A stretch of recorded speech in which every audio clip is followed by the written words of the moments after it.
இன்னைக்கு திகில் நேரத்துல நான் சொல்லப் போற கதை என்ன கதைன்னா, இது வந்து ஒரு மலே கேர்ள் என்கிட்ட சொன்ன கதை. இது மலேசியால கிடால நடந்த கதை.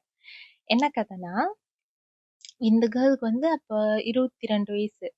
ஸோ ஒரு பையன் கூட பழக்கம். 4 வருஷமா பழக்கம். அப்ப போக போக வந்து கல்யாணம் பண்ணிக்கலாம் அப்படின்னு சொல்லிட்டு ப்ரிப்பரேஷன்ஸ் நடக்கிறப்ப, அந்த பிள்ளைக்கு வந்து அந்த குடும்பத்துக்கும், இந்த பிள்ளையோட குடும்பத்துக்கும் ஒத்து வராதுன்னு சொல்லிட்டு தோணிருக்கு. அது என்ன பிரச்சனைன்னு எனக்கு தெரியல. ஏன்னா அந்த பிள்ளை அந்த பிரச்சனைய சொல்லல. பட் வந்து ஒத்து போகாது அப்படின்ட்டுன்னு, அந்த கல்யாண ப்ரிப்பரேஷன்ஸ அப்படியே ஸ்டாப் பண்ணிட்டாங்க. ஸ்டாப் பண்ணிட்டோனே, அந்த பையன் வந்து ரொம்ப கேட்டுருக்கான். "வேணாம் நம்ம கல்யாணம் பண்ணிக்கலாம். என்னால மறக்க முடியாது." அப்படின்னு சொல்லிட்டு ரொம்ப இந்த மாரி இது பண்ணியிருக்கான். அதுக்கப்புறம் வந்துட்டு, இந்த பிள்ளை இல்ல முடியவே முடியாதுன்னு சொன்னதுக்கப்புறம், அவன் வந்து சரி நான் உனக்கு கடைசியா ஒரு பரிசு குடுக்குறேன்னு சொல்லிட்டு ஒரு பொம்மை குடுத்துருக்கான். நார்மல் ஒரு டெடி பேர் தான். பொம்மை குடுத்துருக்கான். அதுக்கப்புறம் வந்துட்டு, அந்த பொம்மை குடுத்து ரைட்டா ஒரு 2 வாரம் ஆயிருக்கும். இந்த கேர்ளே போயிட்டு அந்த பையன்கிட்ட, "இல்ல என்னால உன்னைய மறக்க முடியல. உன்னால பிரிஞ்சு இருக்க முடியாது. நம்ம இப்பயே திருப்பியும் வந்து ப்ரிப்பரேஷன்ஸ் ஸ்டார்ட் பண்ணிறலாம். கல்யாணம் பண்ணிக்கலாம்னு" சொல்லிட்டு சொல்லியிருக்கு. அப்ப இந்த பிள்ளை வீட்ல உள்ள எல்லாருமே வந்துட்டு வியர்டா பார்த்துருக்காங்க. இதுதான் பிரச்சனை வேணான்னு சொல்லி இந்த மாரி ஆனுச்சு. ஆனா இதுவே போயிட்டு ஏன் திடீர்னு மறக்க முடியல, அப்படி இப்படின்னு சொல்லிட்டு இப்படி பண்ணுதுன்னு சொல்லிட்டு இவங்களுக்கே ஒரு மாரி சந்தேகம் வந்துருச்சு. என்னமோ சரியில்லையே அப்படின்ட்டுன்னு.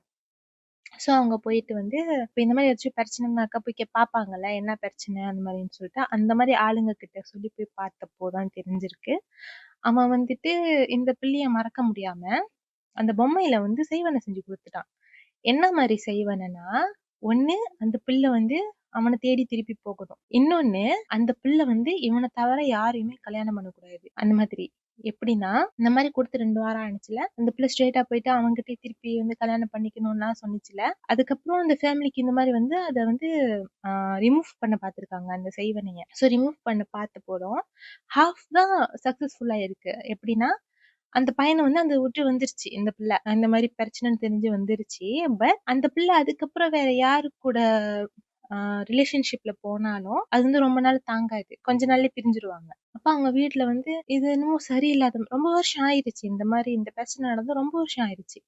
அப்ப இவங்க எல்லாத்துக்குமே வந்து சரியே இல்ல சொல்லிட்டு திருப்பியும் போய் பார்த்துருக்காங்க. அப்ப பார்த்தப்ப தான் தெரிஞ்சிருக்கு. இந்த மாரி வந்து போன தடவ ரிமூவ் பண்ணப்ப அது ஃபுல்லாவே போகல.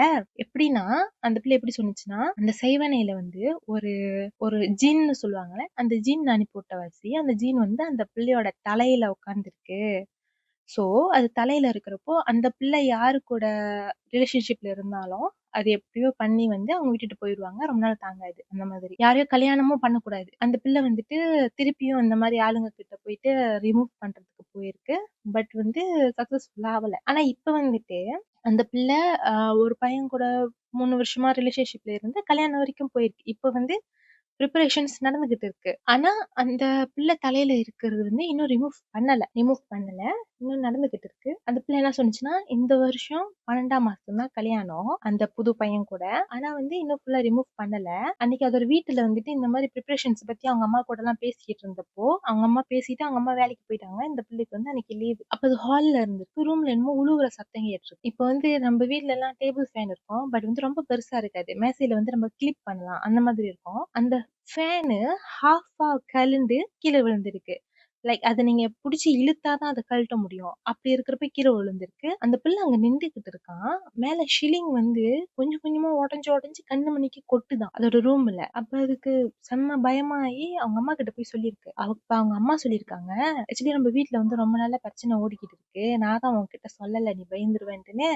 நம்ம வீட்டுக்குள்ள இத பத்தி பேச வேணாம். நம்ம வெளிய போறப்போ நான் உன்கிட்ட இந்த கதைய சொல்றேன்னு" சொல்லியிருக்காங்க. பட் அவங்க அம்மா இன்னும் இந்த கதைய சொல்லலையாம் அதுகிட்ட. ஸோ இன்னும் நெறைய நடந்திருக்கு அவங்க வீட்ல. ஸோ அவங்க அம்மா என்ன கதை சொல்லியிருக்காங்கன்னு சொல்லி கேட்டுட்டு, நான் அடுத்த எபிசோட்ல அப்டேட் பண்றேன். இன்கேஸ் உங்களோட ஸ்டோரியும் நீங்கள் திகில் நேரத்தில் வரணும்னு நினச்சிங்கன்னா உங்கள் ஸ்டோரியை வந்து நீங்கள் டிஸ்கிரிப்ஷனில் இருக்கிற இமெயிலில் ஷேர் பண்ணிங்கன்னா நான் உங்கள் ஸ்டோரியை வந்து இங்கே நரேட் பண்ணுவேன். தேங்க்யூ.